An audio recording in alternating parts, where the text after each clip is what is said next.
Hello friends, this is Dr. Kajal welcoming you to the journey from Mohan to Mahatma, the narration of Gandhi's autobiography, the story of my experiments with truth.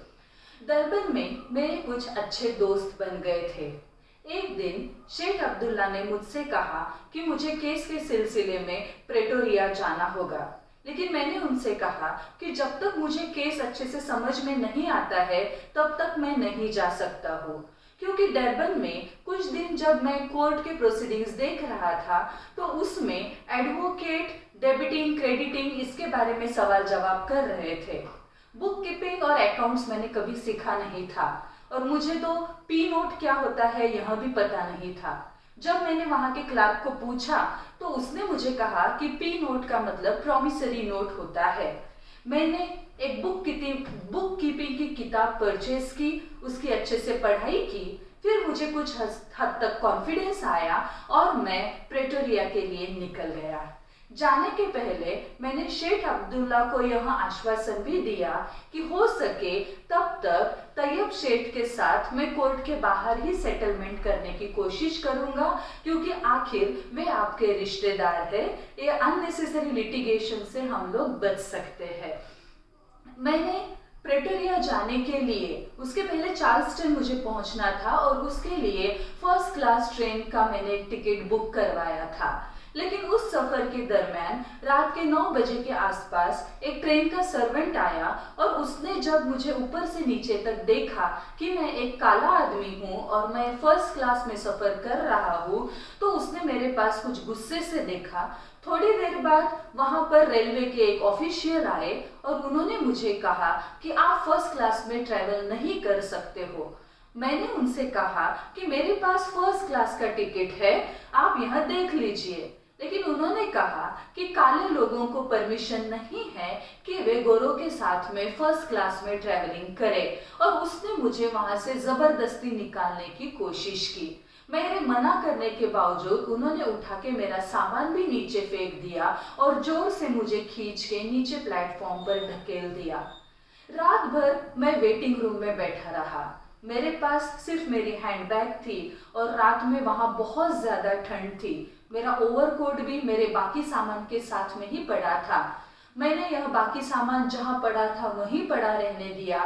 इस घटना के बारे में railway station के वहां पर मैंने complaint भी की, लेकिन आगे जब मैं पहुंचा तो मुझे मेरे कुछ इंडियन साथीदार मिले और उनसे जब मैंने यह घटना का जिक्र किया तो उन्हें बहुत बुरा लगा, लेकिन उन्होंने यही बताया कि इससे भी बुरे एक्सपीरियंसेस उन्हें पहले भी आ चुके थे और यह वहाँ का सिस्टम है कि हम लोग गोरों के साथ में ट्रैवलिंग नहीं कर सकते हैं।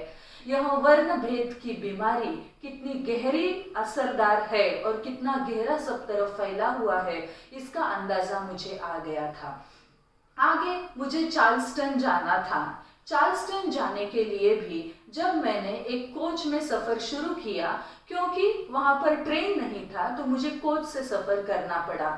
मुझे अंदर बैठने नहीं दिया गया और जो कोचमैन था उसने मुझे कहा कि उसके बाजू की सीट पे मैं बैठ सकता हूँ। वहां का जो एक्चुअली एजेंट था उसने ही मुझे वहां जगह बैठने के लिए दी थी, लेकिन कुछ समय के बाद उसे स्मोकिंग करना था और इसलिए उसने एक गंदा सा कपड़ा लिया, नीचे फुट फ्लोर पर डाला और मुझे कहा कि आप यहाँ पर बैठ जाओ क्योंकि मुझे आपकी सीट पर बैठना है और स्मोकिंग करना है।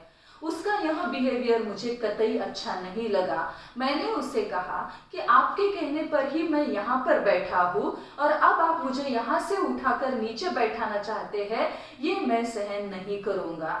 इस बात का उसे बहुत गुस्सा आया और वह मेरे ऊपर गुस्से में आया और उसने मुझे मारना भी चालू कर दिया।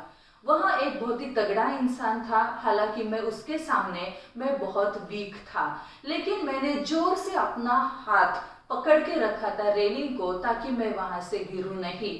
उसी समय बाकी सारे पैसेंजर्स को मेरे ऊपर दया आई और उन्होंने उस कोचमैन को कहा कि उनको हमारे साथ आप बैठने दीजिए, अगर आपको स्मोकिंग करना है तो आप वहां पर बैठिए, लेकिन उनको हमारे साथ बैठने दीजिए। लेकिन वह एजेंट काफी गुस्से से मेरे पास देखता रहा और उसने मुझे धमकी दी कि आगे जाके मैं तुम्हें छोड़ूंगा नहीं, मैं तुम्हें देख लूंगा। मैं बहुत डर गया था, बहुत घबरा गया था।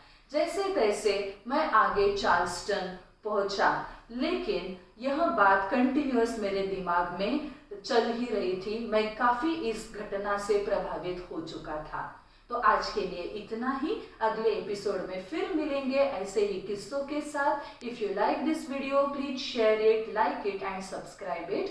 Thank you.